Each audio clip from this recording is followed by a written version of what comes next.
దయచేసి కనికరించి కాపాడి మన మార్గంలో మరి మన ప్రయాణాల్లో క్షేమాన్ని గురించి మన అనారోగ్యాలు బలహీనతల నుంచి విడిపించి మరొక మారు దేవుని సన్నిధికి నడిపించినటువంటి దేవునికి ఒకసారి రెండు చేతులు దేవునికి స్తోత్రం. మన దేవుని యొక్క సంగమా, మరి మన జీవితంలో కొన్నిసార్లు కొన్ని పరిస్థితుల విషయంలో మన జీవితంలో మరి ఆలస్యం జరుగుతూ ఉంటాయి. మన యొక్క ఈ జీవిత ప్రయాణంలో ఎన్నో ఆశలతోటి ఎన్నో మరి తలంపులతోటి ముందుకు సాగుతూ ఉంటున్నప్పుడు మన కుటుంబాల విషయంలో అయితేనేమి, మరి మన యొక్క ఉద్యోగ విషయంలో అయితేనేమి, వివాహ విషయంలో అయితేనేమి, మరి పిల్లల విషయంలో అయితేనేమి, మరి ఇల్లు కట్టుకోవటం విషయంలో అయితేనేమి, ఏ విషయంలో అయినా కూడా కొన్నిసార్లు ఆలస్యము మన జీవితంలో జరుగుతూ ఉంటారు. ఆలస్యాన్ని బట్టి మనము కృంగిపోకుండా దేవుని సన్నిధిలో దేవుని కొరకు మనము మరి ఎదురు చూస్తూ ఉన్నట్లయితే దేవుడు మనల్ని కనికరించి ముందుకు నడిపించేవాడుగా మనకున్నాడు. హల్లెలూయా, హల్లెలూయా. దేవుని యొక్క సంగమా, కొన్ని మాటలు అలాంటి ఆలస్యపు జీవితంలో మనము తొందరపడి నిర్ణయాలు తీసుకొని మన యొక్క జీవితాన్ని అనవసరముగా మరి వేరొక మార్గంలోనికి మనం వెళ్ళిపోతూ ఉంటాం. తప్పుడు నిర్ణయాలు తీసుకొని దేవుని కొరకు ఎదురు చూడకుండగా, దేవుని సన్నిధిలో ప్రార్థించకుండగా మరి ఎన్నో మార్లు మనము దారి తప్పి వెనుకకు వెళ్ళి మరలా తిరిగి దేవుని సన్నిధికి వచ్చి క్షమాపణ కోరుకొని ఆయన నుండి మనం ఎన్నో మార్లు దేవుడి యొక్క కృప మనం పొందుకున్నటువంటి వారముగా మనం ఉన్నాం. హల్లెలూయా, హల్లెలూయా. ప్రియ దేవుని యొక్క సంగమా, ఈ దినము ఒకవేళ అలాంటి మరి జీవితంలో అలాంటి ఒక ప్రయాణంలో ఒకవేళ మనం ఈ రోజు ఇక్కడ వచ్చి ఉంటున్నామేమో, దేవుని యొక్క ఒక మాట ద్వారా మనం ముందుకు వెళ్దాం. ఏషియా ప్రవచన గ్రంథం 30వ అధ్యాయం, ఏషియా ప్రవచన గ్రంథం 30వ అధ్యాయం దాని 18వ వచనం. కావున మీ యందు దయ చూపవలెనని యెహోవా ఆలస్యము చేయుచున్నాడు. ఆమేన్. మరొకసారి. కావున మీ యందు దయ చూపవలెనని యెహోవా ఆలస్యము చేయుచున్నాడు. మీ యందు దయ చూపవలనని దేవుడట ఆలస్యం చేస్తున్నాడట. హల్లెలూయా. ఈనాడు మన జీవితంలో ఆలస్యానికి కారణం మనకు తెలియకపోవచ్చు. తెలియలేనటువంటి స్థితిలో ఈ దినాన దేవుని సన్నిధికి వచ్చి ఉన్నామేమో. మన జీవితంలో మన కుటుంబాల్లో ఎన్నో ఆలస్యాలు కారణాలు మనము ఎరిగించకపోవచ్చు, మనము గ్రహించలేకపోవచ్చు, మనము దాన్ని ఆలోచన చేయకపోవచ్చు. అలాంటి ఆలోచన లేకపోయినప్పటికైనా కూడా ఈ రోజున ఒకవేళ ఆలస్యము జరుగుతూ ఉందని, ఆలస్యానికి కారణము తెలియలేదని, ఆలస్యానికి దాని విషయంలో బాధపడుతూ కృంగిపోతూ నీరసించిపోతూ దేవునికి దూరముగా, దేవుని వాక్యానికి దూరముగా, దేవుని నడిపింపుకు లోపడకుండా, దేవుని యొక్క సన్నిధిలో ప్రార్థించకుండా, వాక్యానికి దూరముగా బ్రతుకుతున్నటువంటి స్థితిలో ఒకవేళ ఈ దినాన ఇక్కడ కూడి వచ్చింది. దేవుని యొక్క లేఖనం సెలవిస్తూ ఉంది అలాంటి వారి విషయంలో ఎందుకు ఆలస్యం జరుగుతూ ఉందంటే, మన పట్ల దేవుడు ఎందుకు ఆలస్యాన్ని జరిగిస్తూ ఉంటున్నాడంటే ఆయన దయ చూపటం కొరకట. హల్లెలూయా, హల్లెలూయా. ఆయన యొక్క దయ చూపటం కొరకు నీ నా పట్ల ఆయన ఆలస్యం జరిగిస్తూ ఉన్నాడట. కానీ మనం అనుకుంటాం దేవుడు నా ప్రార్థన వినట్లేదేమో, దేవుడు నా వంక చూడట్లేదేమో, దేవుని యొక్క సన్నిధిలో నా ప్రార్థన ఇష్టం లేదేమో, లేకపోతే నా పట్ల దేవుని యొక్క కనికరము లేదేమో, ఏ విషయంలో మరి దేవుని దయను నేను పొందుకోలేకపోతూ ఉన్నాను అని ఒకవేళ నువ్వు కురిగిపోతున్నటువంటి స్థితిలో ఉన్నావా? దేవుని యొక్క సగమా, రోజు దేవుని యొక్క మాట సెలవిస్తూ ఉంది. నా జీవితంలో ఆలస్యానికి కారణం ఏంటో తెలుసా? ఆయన యొక్క దయ చూపటం కొరకు, ఆయన దయ ఇవ్వటం కొరకు, ఆయన దయలో నిన్ను బ్రతికించడం కొరకు, ఆయన దయలోనికి నిన్ను నడిపించడం కొరకు ఆయన ఆలస్యాన్ని చేస్తూ ఉన్నాడట. ఒకవేళ కుటుంబ పరిస్థితులు ఒడిదుడుకుల మధ్యన ఉంటున్నామా? సరిగా నడిపించడం పడడం లేదా? మన కుటుంబ పరిస్థితులు ఒకవేళ దేవుని మార్గంలో వెళ్ళటం లేదా? కుటుంబ పరిస్థితుల్లో మరి ఎన్నో విషయాలు మరి మనస్వార్థాలతో జీవిస్తూ ఉన్నటువంటి బ్రతుకుల మధ్యన కొట్టుమిట్టాడుతున్నామా? అయ్యో పక్క వాళ్ళ జీవితాలు ఎంత బాగున్నాయి, అయ్యో పక్క వాళ్ళ ఆ యొక్క కుటుంబాల్లో వారి యొక్క భార్య భర్తలు, వారి యొక్క పిల్లలు, వారి యొక్క ఉద్యోగాలు ఏవి, వారికి గృహాలు ఏవి, వారి యొక్క ఆరోగ్య విషయం లేని అనేకులు అంతగా మరి జీవిస్తున్నారుగా. మరి దేవుడు నమ్ముకున్నటువంటి నా విషయంలో మరి ఎందుకు ఇంతగా బాధించబడుతూ ఉన్నాను? కొద్దులేనటువంటి స్థితిలో నేను ఉంటున్నాను. అయ్యో నా బ్రతుకులు, మా యొక్క కుటుంబాలు అనేకులకు ఆశీర్వాదకరంగా ఉండవలసినటువంటి కుటుంబాలే, మరి ఎందుకు మంచిగా నడవవలసినటువంటి కుటుంబము ఇంతగా ఒంటరి అయినటువంటి జీవితంలో మేము ఉంటున్నాము? ఒంటరిగా మేము ఎందుకు బ్రతుకుతూ ఉంటున్నాము? అనేకులకు అసహాయంగా మా జీవితాలు ఎందుకు ఉంటున్నాయి? ఒకవేళ ఈనాడు ఆ బాధతో, ఆ కుంగిపోయినటువంటి దుఃఖముతో, అయ్యో నా బిడ్డలు ఇలాంటి పరిస్థితులు ఉంటున్నారు, నా బిడ్డల వివాహాలు జరగటం లేదు, అయ్యో నా బిడ్డలకు ఉద్యోగములు రావటం లేదు, ఎంతకాలము ఎదురు చూడాలి? అయ్యో నిన్న మొన్న ఏదో చదువు అయిపోయి ఉద్యోగం వచ్చి చేసుకుంటూ మంచిగా బ్రతుకుతుంటున్నారే, అలాంటి వారిని చూసి బాధపడుతున్నారు. దేవుడి యొక్క సగమా, దేవుని యొక్క దయ చూపటం కనుక నీ పట్ల నా పట్ల ఆజ్ఞాట ఆలస్యం చేస్తున్నాడట. మరి ఈ రోజున ఈ వాక్యం వింటున్నటువంటి మన జీవితంలో, ఈ వాక్యము వింటున్నటువంటి మనము ఏ విధంగా ఈనాడు దేవుని సన్నిధిలో హృదయాన్ని కట్టుకోబోతూ ఉన్నాం? దేవుని మాటకు విధేయం అవుతుంటున్నామా? దేవుని యొక్క మాటకు విధేయులమై దేవుని సన్నిధిలో ఒప్పుకోలు చేసుకుంటున్నామా?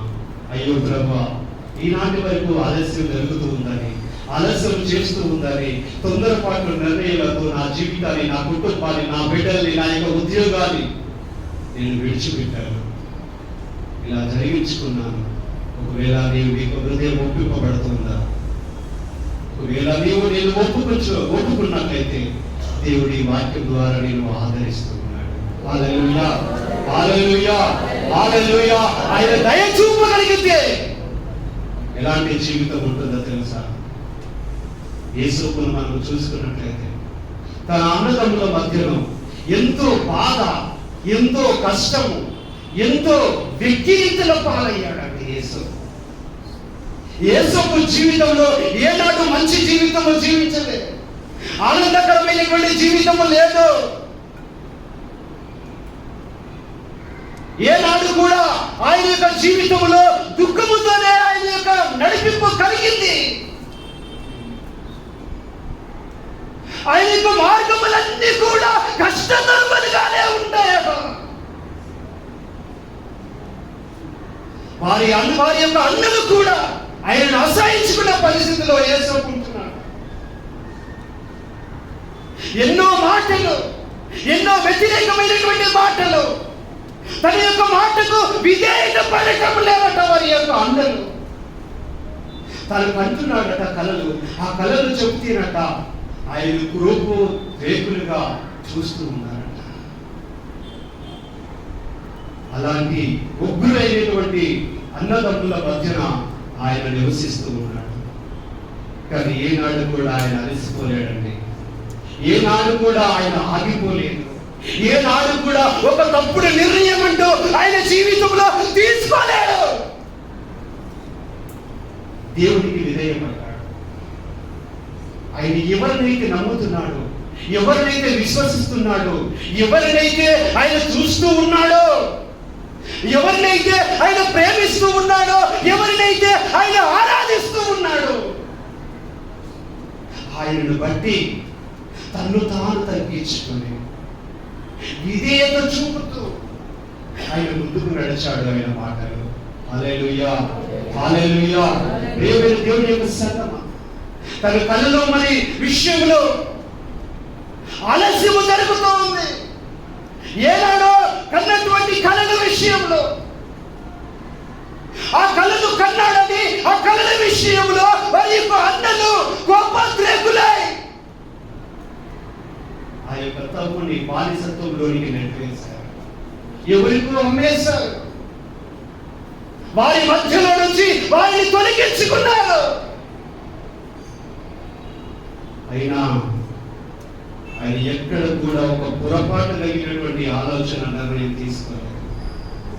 ప్రియమైన దేవుని యొక్క సంగమా, ఈనాడు ఒకవేళ మన పరిస్థితుల విషయంలో వస్తున్నటువంటి అనుభవములో ఆ జీవితములో ఆలస్యము చేస్తూ ఉన్నాడని, నా విషయంలో దేవుడు ఆలస్యము చేస్తూ ఉన్నాడని కొన్ని నిర్ణయాలు తీసుకొని, తొందరపాటు నిర్ణయాలు తీసుకొని మనము నష్టపోయినటువంటి స్థితిలోకి మేము వెళ్ళిపోతాము. ప్రియమైన దేవుని యొక్క సంగమా, యేసుకు తెలుసు నేను కన్నటువంటి కళ్ళు నావి కాదు, అది నా దేవుడి యొక్క కళ్ళు. హల్లెలూయా, హల్లెలూయా. ఆయన నాకు దర్శిస్తున్నాడు, ఆయన నన్ను దర్శిస్తూ ఉన్నాడు.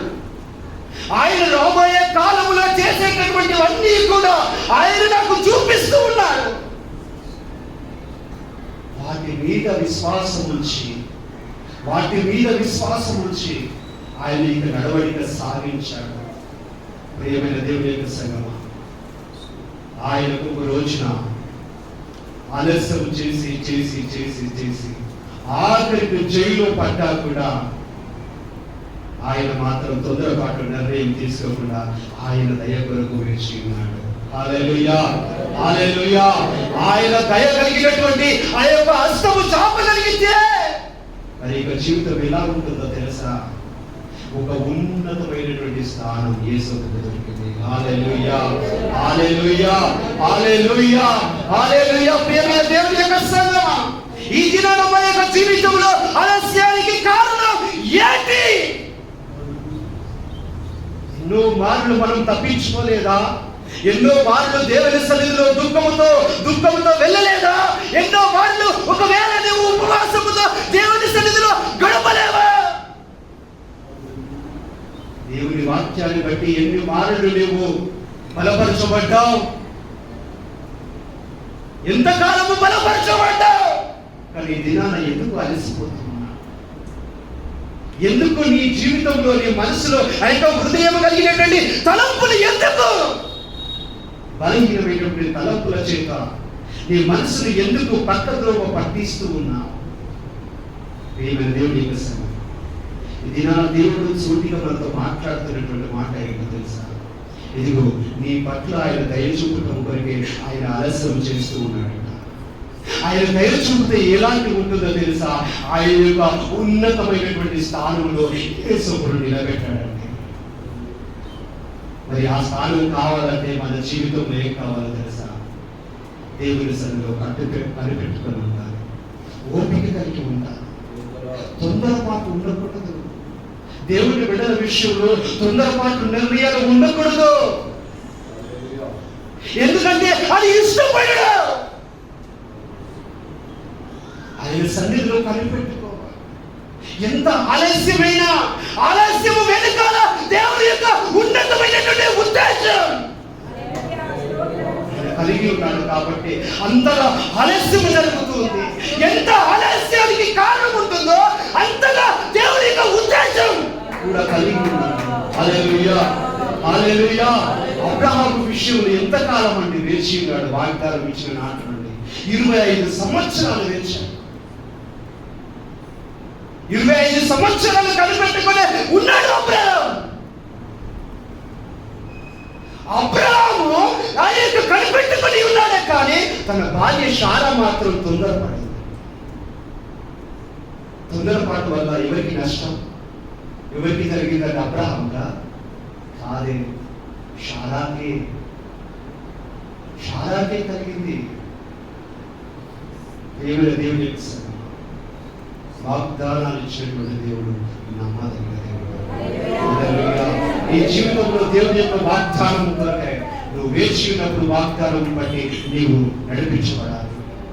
ఆ వాగ్దానం బట్టి దేవుని సన్నిధిలో ప్రార్థించగలగాలి. ఆ వాగ్దానం బట్టి అనేకులకు ఒక సాక్ష్యముగా నిలబడాలి. అది దేవుడు కలిగి ఉన్నాడు నీ పట్ల. ఆ వాగ్దానం ఎంతకాలం వస్తావో అంతకాలం కూడా ఒకవేళ మన జీవితంలో ఆలస్యమైనప్పటికైనా కూడా ఒక రోజు ఈ వాగ్దానం నా పట్ల దేవుడు నెరవేరుస్తాడనే ఒక విశ్వాసం కలిగినటువంటి వారమై మనం నడవాలి. హల్లెలూయా, హల్లెలూయా, హల్లెలూయా. ప్రియమైన దేవుని యొక్క సంగమం, ఈ దినాన మరి ఎందుకు ఆలస్యం వెనకాల ఉన్నటువంటి ఉద్దేశం తెలియక మనం ఎన్నో నిర్ణయాలు, ఎన్నో తప్పుడు మార్గాల్లో మనం వెళ్తూ ఉన్నాం. అలాంటి ఆలోచనలు ఎందుకు ఇదేనా? సూటిగా ఈ దేవుడు మనం ప్రశ్నిస్తూ ఉన్నాడు. ఎందుకు నువ్వు ఆలస్యాన్ని గురించి ఆలోచిస్తున్నావు? ఆలస్యం వెనుకాల ఉన్నటువంటి నా ఉద్దేశం తెలుసుకుంటున్నావా? దేవుడు ఈనాడు ప్రశ్నిస్తా ఉన్నాడు. నువ్వు ఎరిగి ఉంటే నా జీవితంలో ఆలస్యం అయినప్పటికైనా కూడా దేవుడు నా పట్ల ఆయన కనికరం ఉంటుంది, ఆయన దయ చూపేంత వరకు కూడా నేను వేచి ఉంటానని ఒక విశ్వాసం కలిగి మనం ముందుకు సాగాలి. ఒక సాక్ష్యం ఇవ్వాలి అనేకులకు. ఈ సాక్ష్యం ద్వారా అనేకులు స్థిరపరచబడాలి. నీ జీవితంలో వచ్చినటువంటి బలహీనతలు కానీ, నీ జీవితంలో వచ్చినటువంటి సాక్ష్యం రూపంలో కానీ అనేకులను బలపరిస్తే స్థానములో నీవు ఉండాలి. అది దేవుడు ఇష్టపడుతున్నాడు. అది దేవుడు నీ పట్ల, నా పట్ల ఆయన కోరుతూ ఉన్నాడు. కింద చదువుకున్నట్లయితే ఆయన కర్ణించాలనంట. ఆయన నిలబడ్డాడట నీ యుద్ధ. ఆయన నీ యుద్ధ నుండి తొలగిపోలేదే, ఆయన నిన్ను విడిచిపెట్టలేదే, ఆయన నిన్ను విడిచిపెట్టి దూరముగా పారిపోలేదే. ఆయన యుద్ధ నుండి నువ్వు పారిపోతూ ఉన్నావు. ఆయన యుద్ధ నుండి నువ్వు పారిపోతూ ఉన్నావు. పైన అంటాడు, ఇదిగో 16వ వచనంలో, అయినను మీరు సమ్మతింపకుండా అట్లు కాదు, మేము గుర్రంలోకి పారిపోదాము. మేము పారిపోతాము. మాకు పాత దినాలున్నాయి, పాత బ్రతుకు ఉంది. ఐగుప్తులో జీవించినటువంటి కాలంలో మాకున్నటువంటి జ్ఞానం ఇంకా మా జీవితంలోనే ఉన్నది. అక్కడ చేసినటువంటి కార్యాలు మాకు ఉన్నాయి. అక్కడ ఏమేమైతే ఉన్నాయో ఐగుప్తులో అవన్నీ కూడా మాకు తెలుసు. ఇదిగో అక్కడ ఉన్నటువంటి కారణాన్ని బట్టి, అక్కడ జరిగిస్తున్నటువంటి కార్యాలను బట్టి నేను మళ్ళా తిరిగిపోతానని, అక్కడ ఏదైతే జరుగుతుందో, అక్కడ నేను ఇక్కడైతే ఏదైతే ఆలస్యం జరుగుతుందో, ఇదిగో ఈ ఆలస్యం వెనుకాల ఏ ఉద్దేశం ఉందో నాకు తెలియదు. కానీ ఈ ఆలస్యం ద్వారా నేను నీరసించిపోయాను, నేను కృంగిపోతూ ఉన్నాను, నేను అలసిపోతూ ఉన్నాను. అలసిపోకుండా ఉండటం కొరక ఇదిగో నేను ఐగుప్తులో ఎంతో మంది ఉన్నారు. ఇది అక్కడ నేను వెళ్ళి అక్కడ నేను దాని ద్వారా నేను ఒక ఆశీర్వాదకరంగా నేను బ్రతుకుతానని ఒక ఆలోచన కలిగి ఉంటున్నాము.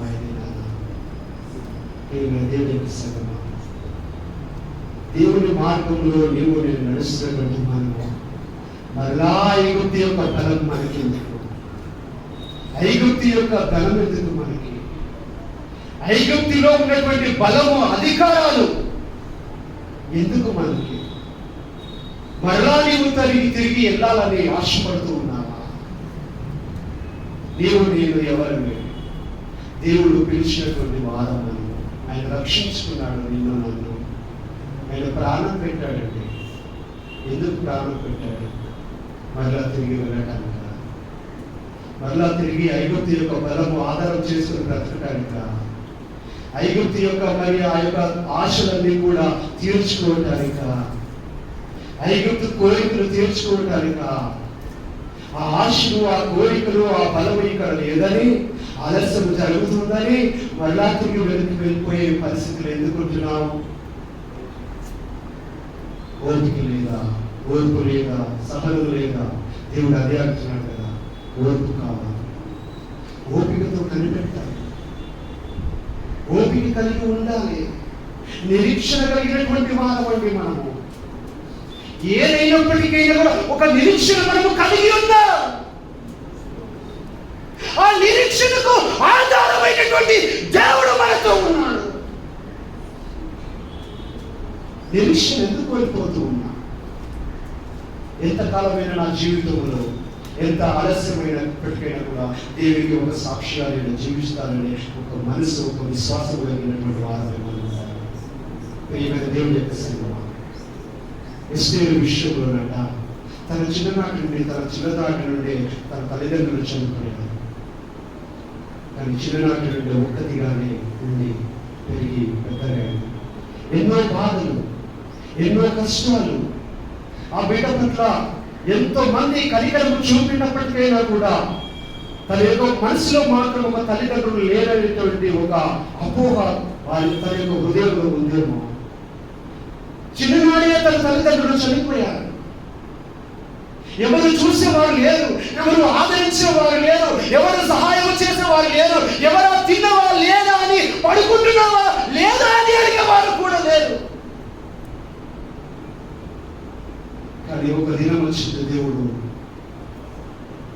ఎంతో కాలము దేవుడు ఆలస్యం చేసినప్పటికైనా కూడా తన పట్ల దేవుడు దయ ఒక రోజు వచ్చింది. రాణిగా తనని కూర్చోబెట్టే ఒక దినం రాబోతూ ఉన్నది. తనకు తెలియదు, కానీ దేవుడికి తెలుసు. హల్లెలూయా, హల్లెలూయా. నీ పట్ల, నా పట్ల ఆయన యొక్క ఉద్దేశాన్ని కలిగి ఉన్నాడని ఒకవేళ నీవు నేను ఎరగకపోవచ్చు, తెలుసుకోలేకపోవచ్చు, కానీ దేవుని సన్నిధికి వచ్చినప్పుడు ఇలాంటి మాటల ద్వారా మనం బలపడి ఆ విశ్వాసాన్ని వెంబడి మనం నిరీక్షణ కలిగి మనం మరలా తిరిగి వస్తాం. అందుకే దేవుని సన్నిధికి రావాలనేది ప్రతి ఆదివారం ఎందుకు రావాలి? ప్రతి ఆదివారం ఎందుకు దేవుని సన్నిధిలో కనబడాలి? నీ బాధ ఏంటో, నీ యొక్క పరిస్థితులు ఏంటో నాకు తెలియదు, కానీ ఆయనకు తెలుసు. ఆయన ఎరిగి ఉన్నాడు. కనుకనే ఆయన సన్నిధికి నీవు వస్తే ఆయన సన్నిధిలో ఒక మాట ద్వారా బ్రతికించబడతాం, ఒక మాట ద్వారా జీవించబడతాం, మనల్ని మనము కట్టుకోగలుగుతాం. నిరీక్షణ పోతే ఒకవేళ ఆయన యొక్క మాట వింటే నిరీక్షణ కలిగిన వారముగా మనం ఉంటాం. ఒక విశ్వాసం ఒకవేళ తొలగిపోయినటువంటి పరిస్థితిలో దేవుని సన్నిధికి వస్తే, దేవుని సన్నిధిలోకి వచ్చాక ఒక మాట ద్వారా ఆ విశ్వాసం వెంబడి కృపతో మనం దేవుని నడిపిస్తాడు. హల్లెలూయా, హల్లెలూయా.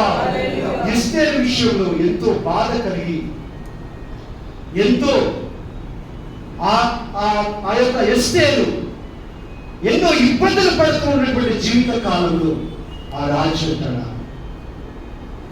ఒక స్థానం వచ్చింది. ఆమెను తీసుకొని ఆ రాజగృహానికి వెళ్ళినప్పుడట అక్కడ ఉన్నటువంటి ఆమెను ఎవరైతే వారిని పోషించాలో, వారిని చూసుకోవాలో ఆ వ్యక్తి ఏగే అనేటటువంటి ఒక వ్యక్తి, ఆ బిడ్డ తన యుద్ధకు వచ్చినప్పుడట అతని కాట ఆ బిడ్డ పై దయ కలిగిందట. హల్లెలూయా. అనేకులు వచ్చారండి, అనేకులు ఆ పట్టణంలో నుండి తీసుకువచ్చారు. కానీ ఆ ఎస్తేరు వచ్చినప్పుడట ఏగైతే తెలియదే తల్లిదండ్రులు లేరని, ఆ చిన్ననాటి నుండి బాధపడిందని తెలియదే. కానీ అయినప్పటికైనా కూడా ఏగే కాక తన ముందుకు ఆ బిడ్డ వచ్చినప్పుడట దయ పొందుకునేటువంటి స్థితిలో ఆ బిడ్డ ఉందట. తను జీవించినటువంటి కాలం, తను జీవించినటువంటి జీవితం తను తయారు చేసి ఒక దినాన 12 నెలలు గడిచిపోయిన తర్వాత, మరికొన్ని మాసముల తర్వాత తన వంతు వచ్చినప్పుడట దేవుడు ఆ యొక్క రాజ్యతకు వచ్చినప్పుడు ఇదిగో రాజుకు కూడా ఆమె మీద దయ పుట్టిందట. హల్లెలూయా, హల్లెలూయా. ఎంత ఆలస్యము జరిగిందండి తన జీవితంలో. ఆలస్యము జరిగినా కూడా తను బాధపడలేదే. ఆలస్యము జరుగుతున్నప్పటికైనా కూడా తను ఎలాగో ఉండాలో, ఎలాగో మార్చుకోవాలో, ఎలాగో జీవించాలో, ఎలాగో అలంకరించుకోవాలో వాటి విషయంలో ఎక్కడ కూడా పొల్లుపోకుండా బ్రతికిందట. తన అందాన్ని చెడిపేసుకోలే. అయ్యో ఇంకెంత కాలం వేచి ఉండాలి, అనేకులు వెళ్తూ ఉన్నారే, ఇంకెంత కాలం నేను ఎదురు చూడాలి, ఈ అందం ఎంత కాలం నేను కాపాడుకోవాలి అని అనుకోని ఎంత కాలమైనా ఎంత కాలం అయినప్పటికైనా కూడా, ఎన్ని మాసములైనప్పటికైనా కూడా తన అందరూ తాను కాపాడుకుంటూ వచ్చింది. తను ఎలాగో ఉండాలో, ఎలాగో రాజుకు నచ్చాలో, అలాగూ ఉంటే ఎలాగో నచ్చుతుందో అలాగునో ఆమె మార్చబడుతూ వస్తూ ఉందట. ఎక్కడ కూడా ఆమె సంతృప్తి చెందలేదు, తృప్తిగా ఉన్నది. ఎక్కడ ఆమె నీరసించిపోలేదు, నిరాశతో లేదు, నిరాశతో కృంగిపోలేదు. అయ్యో నా తండ్రి లేడే, అయ్యో నేను ఒంటరిగా ఇక్కడ వచ్చానే, అయ్యో నా తండ్రిని చూడకుండా, కనీసం దత్తత తీసుకున్నటువంటి తండ్రిని కూడా చూడకుండా ఉన్నానే. తలంపు లేదండి, ఆలోచన లేదు. తను ఎక్కడ ఉన్నప్పటికైనా కూడా తన స్థితి ఏదో తనకు తెలుసు, తన దేవుడు ఎవరో తనకు తెలుసు. తన ప్రజలు నోట ఆమె విన్నటువంటి యొక్క విశ్వాసమును బట్టి ఎక్కడికి తీసుకెళ్ళినా తనను కాపాడుకుంటూ బ్రతికింది. బ్రతికిన మరుక్షణం ఒకరోజు రాజు యొద్దకు వెళ్ళే సమయం వచ్చాక, తను ఎందుకు వచ్చినప్పుడట ఆమె దయ ఉంచాడట. దేవుడి యొక్క సర్వమా, ఈ దినాన మన విషయంలో కూడా దేవుడు దయ చూపటం కొరకై ఆలస్యము జరిగిస్తూ ఉన్నాడు. ఈ ఆలస్యము జరుగుతూ ఉంటున్నటువంటి దినాల్లో మనము దేవుని సన్నిధిని ఇలా బ్రతుకుతూ ఉంటున్నాం. ఈ ఆశతో మనం ముందుకు సాగుతూ ఉంటున్నాం. దేవుడు దయ చూపిస్తే ఎలా ఉంటారో తెలుసా? ఒక మాట చూసుకున్నాం చూడండి. 40వ ఏషియా ప్రవచన గ్రంథం 40, ఏషియా ప్రవచన గ్రంథం 40 దాని 31వ వచనం.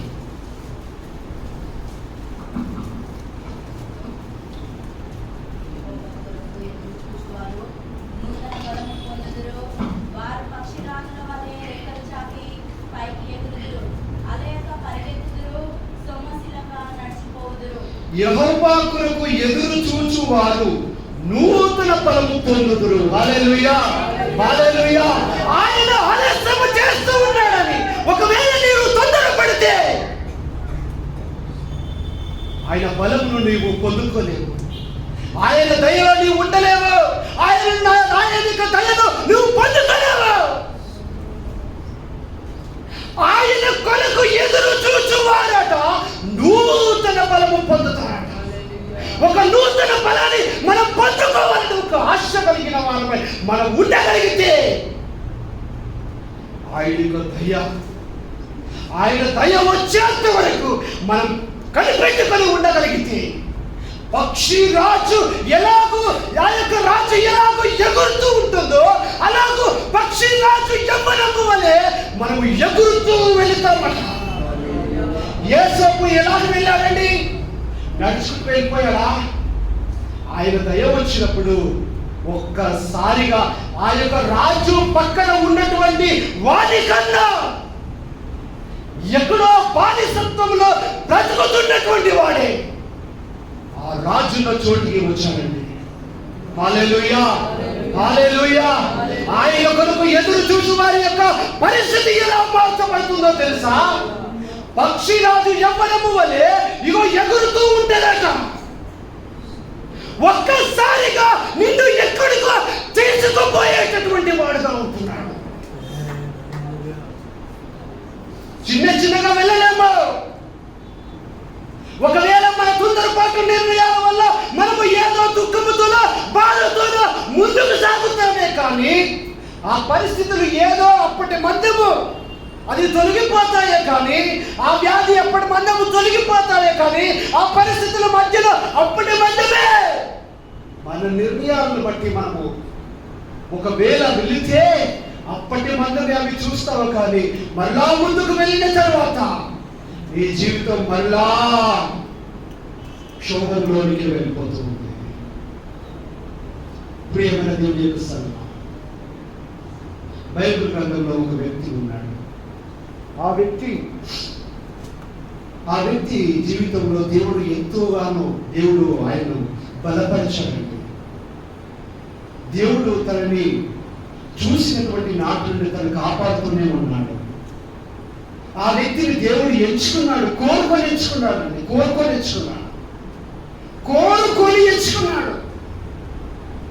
ఎక్కడెక్కడో చూసి అనేక మందిలో, అనేక ప్రాంతాల్లో, అనేక రాష్ట్రంలో కోరి ఎన్నుకుంటే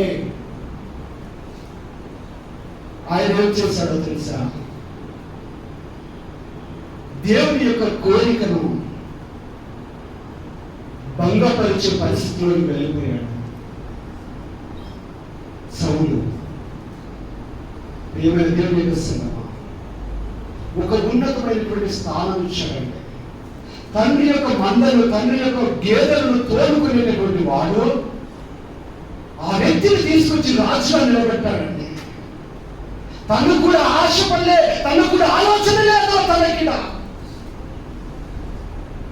సౌలుకి ఆ యొక్క ఆలోచన కూడా లేనివాడుగా ఉన్నాడు.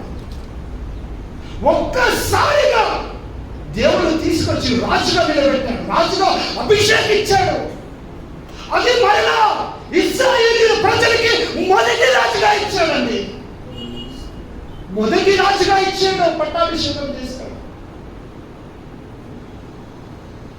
మొదటి రాజుగా చేశాడు.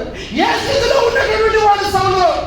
గేదెలను కాసుకుంటూ ఎక్కడో అడవిలో తిరిగేటటువంటి వాడే. అతన్ని తీసుకొచ్చి రాజుగా చేస్తే దేవుని యొక్క ఉద్దేశం, దేవుని యొక్క ఇష్టతను తెలుసుకోకుండా తన ఇష్టానుసారంగా బ్రతికాడు. తన ఇష్టం వచ్చినట్లుగా చేశాడు, తన కోరిక మీదుగా చేశాడు.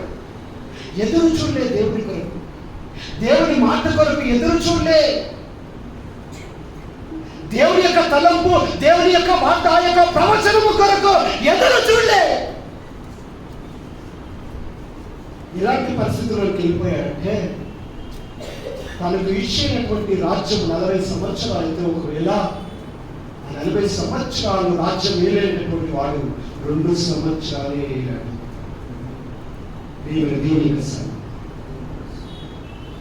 ఈనాడు మన జీవితం ఎలా ఉంటుంది? దేవుని కోసము, దేవుని యొక్క మాట కోసం ఎదురు చూసే వారముగా మనం ఉంటున్నాము. సౌలు ఎక్కడ ఉన్నటువంటి వాడిని రాజుగా చేస్తే ప్రవక్తకి కూడా, యాజకునికి కూడా మర్యాద లేనటువంటి వాడుగా ఆయన యొక్క స్థితి అక్కడికి వెళ్ళిపోయింది. అది 1 సమూయేలు గ్రంథం 13వ అధ్యాయంలో ఉంటారు మాటలు. దేవుని యొక్క సన్నిధి. సమూయేలు యాజకుడు అర్పించవలసినటువంటి బలి, ఆ బలిని సమూయేలు గురించి ఎదురు చూడవలసింది పోయి, అక్కడ చేయవలసినటువంటి బలి ఏమంటే యాజకుడు చేయాలి, యాజకుడి యొక్క ధర్మం చేయాలి. యాజకుడు చేయవలసినటువంటి ఆ బలి అర్పణ తన చేతిలోనికి తీసుకున్నాడండి. మళ్ళీ ఏమంటాడంటే, చదవండి ఆ మాట ఒకసారి. 1 సమూయేలు గ్రంథం 13వ అధ్యాయం దాని 8వ వచనం నుంచి. సమూయేలు చెప్పినట్టు అతడు 7 దినములు ఆగి సమూయేలు గిల్గాలునకు రాకపోవటయు, జనులు తన యొద్ద నుండి చెదిరిపోవటి చూచి దహన బలులను, సమాధాన బలులను నా యొద్దకు తీసుకుని రమ్మని చెప్పి దహన బలి అర్పించెను. అతడు దహన బలి అర్పించి చాలించిన వెంటనే సమూయేలు వచ్చెను. సౌలు అతన్ని కలుసుకుని అతనికి వందనము చేయుటకై బయలుదేరగా, సమూయేలు అతనితో, నీవు చేసిన పని ఏమని అడిగాను. అందుకు సౌలు, జనులు నా యొద్ద నుండి చెదిరిపోవటయు, నిర్ణయ కాలమున నీవు రాకపోవటయు, ఫిలిష్తీయులు మిక్మషులో కూడుటయు నేను చూచి, ఇంకను యెహోవాను శాంతి పరచక మునిపే ఫిలిష్తీయులు గిల్గాలునకు వచ్చి నా మీద పడుదురు అనుకొని, నా అంతట నేను సాహసించి దహన బలి అర్పించుకున్నాను. సాహసించాడంట. ఎవరి కోసం సాహసించాడండి? ఎవరి కోసం సాహసించాడు? తనకు తానే సాహసించాడట. ఈ రోజున దేవుని వాగ్దానాలు కానీ, దేవుని చిత్తం కానీ, దేవుని ఉద్దేశం కానీ మన పట్ల నెరవేర్చబడకపోవడం గల కారణం ఏంటో తెలుసా? కొన్ని విషయాలు మనం సాహసించి నిర్ణయాలు తీసుకుంటాం.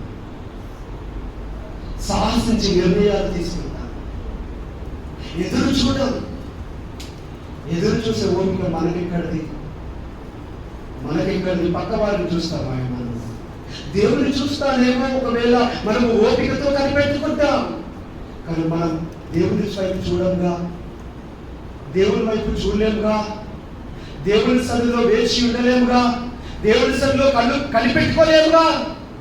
మనం పక్క వారిని చూసి తొందరపడతాం, మన పక్క వారిని చూసి సాహసించి అప్పుల పాలైనటువంటి స్థితులు ఏమీ లేవు. మన బ్రతుకులు నష్టము చేసుకున్నటువంటి క్షణాలు ఎన్ని లేవు. మన కుటుంబాన్ని చిన్న పెద్దలు చేసుకున్నటువంటి పరిస్థితులు లేవా? ఒకసారి ఆలోచన చేయండి. ఆలస్యము జరుగుతూ ఉందని సాహసిస్తావా? లేకపోతే ఆలస్యం జరుగుతుందని దేవుడి పట్ల, నా పట్ల ఆయన కార్యం ఏంటో, ఆయన ఉద్దేశం ఏంటో అని తెలుసుకొని కనిపెట్టుకొని ఉంటాము? ఇది నా ఒక నిర్ణయం తీసుకుంటాం. ఇంకెంతకాలం నిర్ణయించుకోక దేవుని సన్నిధిలో వేచి ఉండగా తొందరపాటు నిర్ణయాల వల్ల నీవు మోసపోతావు. నీవుగా ఎంతకాలం మోసగించబడతావు? లోకాన్ని చూడటం ఏంటి? పక్క వారిని చూడటం ఏంటి? వాక్యం సెలవిస్తూ ఉందండి. సౌలు అట్లా సాహసించాడట. ఎక్కడ ఉన్నవాడు ఎక్కడ తీసుకొచ్చాడండి? తీసుకొచ్చిన రాజుగా నిలబెట్టి అభిషేకం చేస్తే వేచి ఉండలేవా? ఎదురు చూడలేవా? ఏ ఓర్పు లేదా? ఓపిక లేదా? ఎంతకాలం ఎంత కనిపెట్టుకున్నావు? నీ ఇంటి కోసం ఎంతకాలం నా సన్నిధిలో ఏడ్చావు? నీ బిడ్డల భవిష్యత్తు కోసం నా సన్నిధిలో ఎంతకాలం ఏడ్చావు? వివాహం నిమిత్తమై బిడ్డల కోసమై ఎంతకాలం నా సన్నిధిలో కృంగిపోయావు? నేను చూడలేదనుకున్నావా? చూశానుగా. ఇశ్రాయేలీయుల ప్రజలకు రాజు కావాలంటే నిన్ను నిలబెట్టిందే. నీ కోసం ఎంతో మంది ప్రార్థనలు చేస్తగా నిన్ను రక్షించుకుంది. నీకు వివాహం జరిగింది, నీవు ఇంటిని నిర్మించుకున్నావు, నీ యొక్క వ్యాధులు తొలగిపోయాయి. మరి ఎందుకు ఈనాడు ఎందుకు వేచి ఉండలేవు? దీనికోసము, ఈ చిన్నదాని కోసం వేచి ఉండలేవా? 7 రోజులు మహా ఎక్కువైపోయిందా? ఎవరైనా ఈ దేశంలో రాజుగా పట్టాభిషేకం నేను ఇచ్చానా? ఎంతమంది లేరు నా యొక్క, కానీ నేను నీకు ఇచ్చానే. ఎన్నో ఆలోచనలు పెట్టుకుని నేను సిద్ధపరచుకున్నాను, ఎన్నుకున్నాను. ఎన్నో ఆశపడ్డాను, ఎన్నో ఆశలు నాకున్నాయి నీ పట్ల. వాళ్ళు ఏలుబడి చేస్తామని, వారికి ఒక సాక్ష్యముగా ఉంటావని, వారి పట్ల ఒక బలవంతుడిగా నీవు ఉంటావని, బలహీనుల పట్ల బలపరిచే వ్యక్తిగా నీవు ఉంటావని, నిరాశలతో ఉన్నటువంటి వారికి నీవు బలపరుస్తావని నిన్ను ఎన్నుకుంటే ఈనాడు వారి మార్గంలో వెళ్తారంటవే.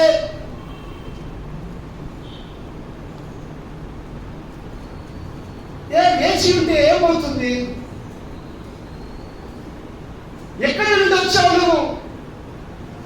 ఎక్కడి నుండి వచ్చినటువంటి నిన్ను ఇక్కడ ఈ స్థానంలో నిలబెట్టావు?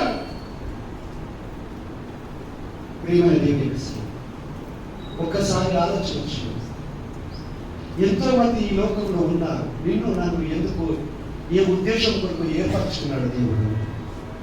ఆ ఉద్దేశాన్ని నిరూపించుకోరకై దేవుడు ఆలస్యం కలిగిస్తున్నాడు.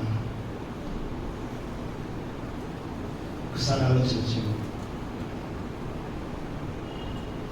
నిజంగా నా పట్ల ఆయన ఉద్దేశాలు ఒకవేళ కలిగి ఉంటే ఈ దినం నుండి వేరొక ఆలోచన నాకు ఉండదు. నీ దయ పొందేంత వరకు ఎన్ని బలహీనతలు వచ్చినా, ఎన్ని బలహీనతలు నన్ను త్రోసినా, కృంగదీసినా, ఎన్ని బాధలు, ఎన్ని కష్టాలు నా మీదికెళ్ళి పొర్లి పారినా నేను నీ చిత్తాన్ని నెరవేర్చడం కొరకే నీ కొరకు ఎదురు చూసే వాడుగా మేము ఉంటామని ఒకవేళ నీవు నిర్ణయం తీసుకోగలిగితే దేవుడు ఈ దినాన దేవుడు నిన్ను ప్రత్యేకంగా ఆయన పట్టుకొని నిన్ను నీకు ఏదైతే దేవుడు ఇవ్వాలనుకుంటున్నాడో అది దేవుడు ఇస్తాడు. హల్లెలూయా, హల్లెలూయా, హల్లెలూయా. ప్రియ దేవుని యొక్క సంగమా, సౌలు అండి ఎక్కడి నుండి వచ్చాడు?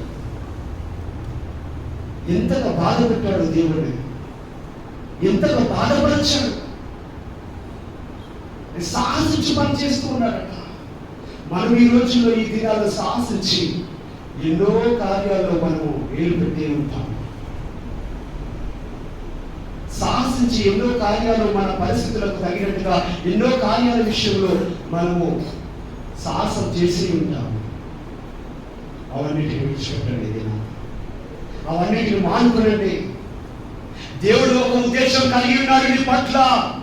దేవుడు ఒక లక్ష్యాన్ని కలిగి ఉన్నాడు. దేవుడు నీ పట్ల ఒక చిత్తాన్ని కలిగి ఉన్నాడు. ఆ చిత్తము నెరవేర్చుకోవడం కొరకు ఆయన ఏ రోజైనా నీ పట్ల ఆయన దయ చూపి ఒక ఉన్నతమైనటువంటి స్థితిలో అనేకుల మధ్యలో ఒక సాక్ష్యంగా నిలబెట్టబోతున్నాడు.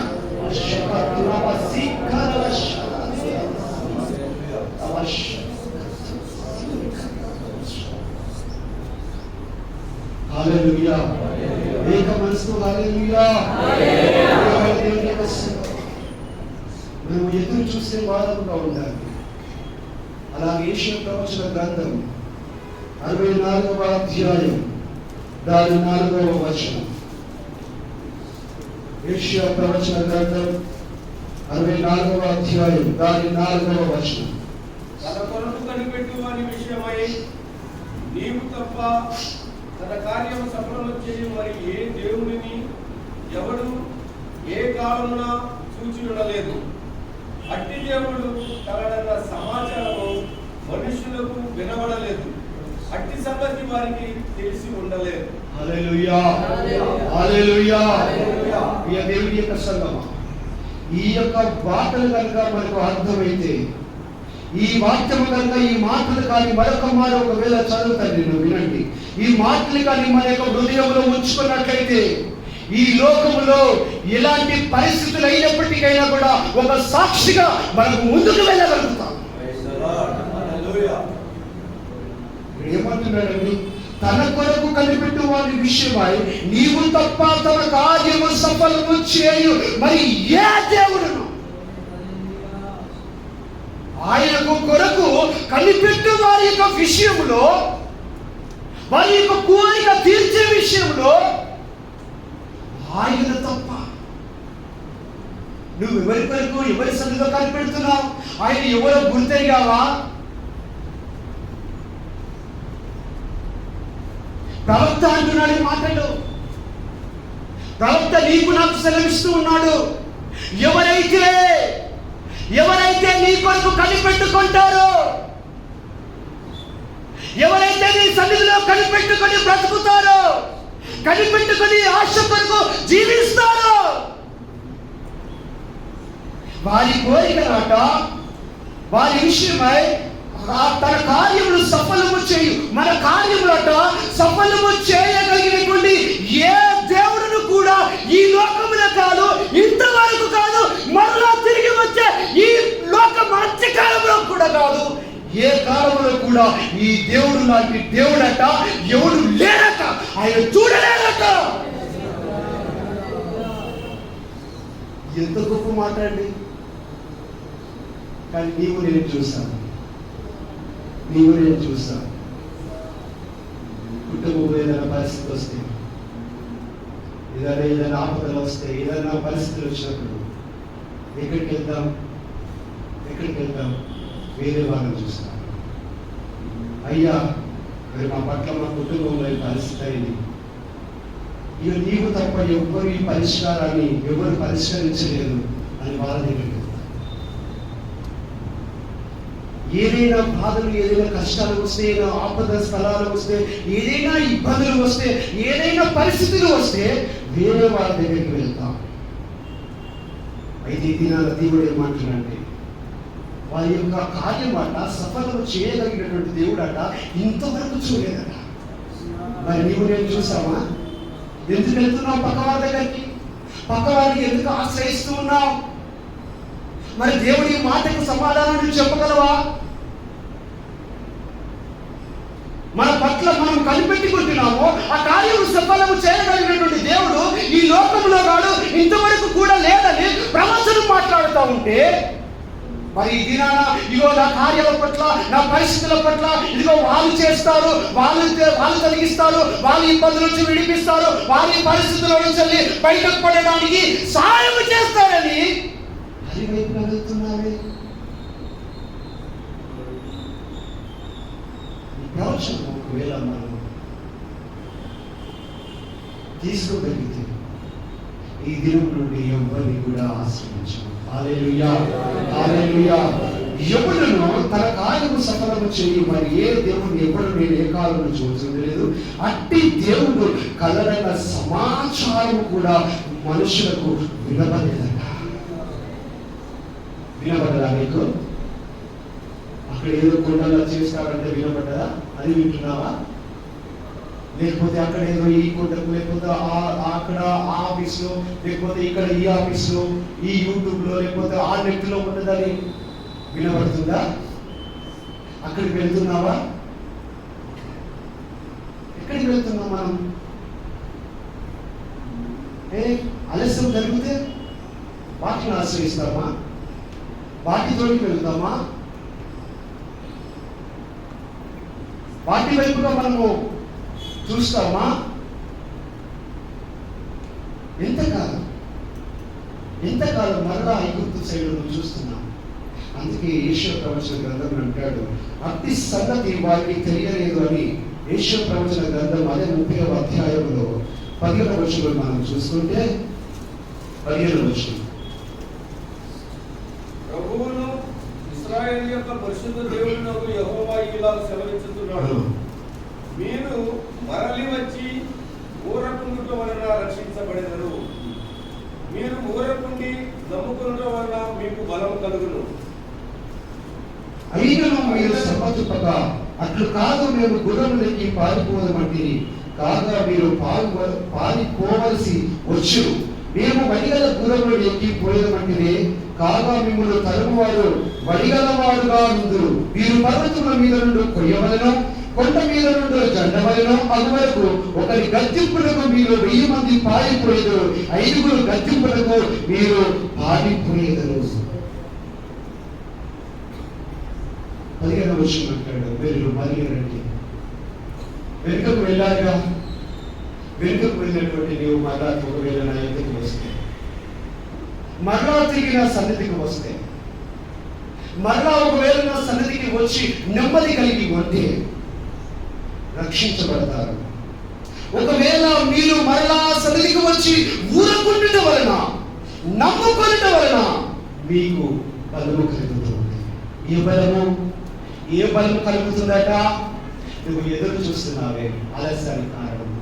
ఆ ఆలస్యము కారణమైనటువంటి ఆ ఆలస్యానికట నీవు ఒక బలముగా నీవు బలపరచబడతావు. హల్లెలూయా, హల్లెలూయా. ఆ ఆలస్యము వెనుకాల ఉద్దేశాన్ని ఒకవేళ నీవు దేవుని సన్నిధికి రాగలిగితేనట, నీవు ఊరకుండటం వలన, నీవు నమ్ముకునటం వలన నీకు ఆలస్యానికి కారణము దేవుడు తెలియచేయడం వల్ల నీవు ఒక బలవంతునిగా నీవు మార్చబడతావు. ఒక బలవంతునిగా నీవు మార్చుకుంటాడంట. మరలా ఎవరి వైపు తిరగటము జరగదు. ఆయన ఇందు నమ్మిక ఉంచుతాం, ఆయన సన్నిధిలో మనం నమ్మిక ఉంచుతాం. ఆలస్యం జరగటం మనకు మేలా కీడా? హల్లెలూయా, మేలా కీడా? మరి ఎందుకు అంత ఆలస్యం జరుగుతుంది? చెప్పడానికి అంత ఆలస్యం జరుగుతుందంటే ఇంకా ఆలస్యంలో ఉన్నామే. హల్లెలూయా.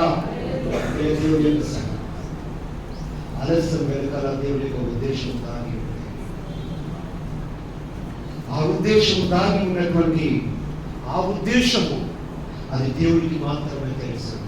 ఒకవేళ నేను అది తెలుసుకోవాలంటే దేవుని సన్నిధిలో కనిపెట్టుకొని మనం ఉన్నట్లయితే దేవుడు ఆ ఉద్దేశాన్ని తెలియచేసి ఒక బలవంతునిగా మార్చి ఒక పక్షి రాజు యవ్వనం వల్లే ఎగురుకుంటూ ఒక్కసారిగా మనము వెళ్ళిపోతాం. చిన్న చిన్న అడుగులు వేయమంటారు, ఎగురుకుంటూ వెళ్ళిపోతారట. హల్లెలూయా. దేవుడు దీవించుగాక.